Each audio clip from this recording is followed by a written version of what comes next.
you notice a difference, like being more emotional towards the beginning and then clearing up towards the end, or? Definitely. Are you done? Have you finished everything? Are you still shooting? Oh, we're done. No, we're done. Okay. Oh, we're done. Yeah. For now. I don't know. I mean, it was really scary at first because I didn't expect it to be what it became. Yeah. You know, the cameras being there and stuff, and I was like, I wanted to just get back into anything that felt like workload, just to have a schedule and be on a routine. And then it got really overwhelming and strange. Yeah. So it was scary, but it was probably one of the, you know, the best things that I've ever allowed myself to do.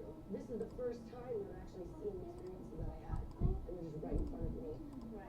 And it was really, it was hard kind of Not now. getting 6 o'clock is your turn. Now shush. And having the cameras there for all of it, it was scary. And, you know, there were moments where I really felt down on myself and I was trying to figure it out. And I wanted to show that because I think there's a lot to be said that, you know, people don't know that. Because there's cameras following you, is that what helped you? I think you said you're healthier than you've ever been. Do you think that gave you pressure to stay healthier, or?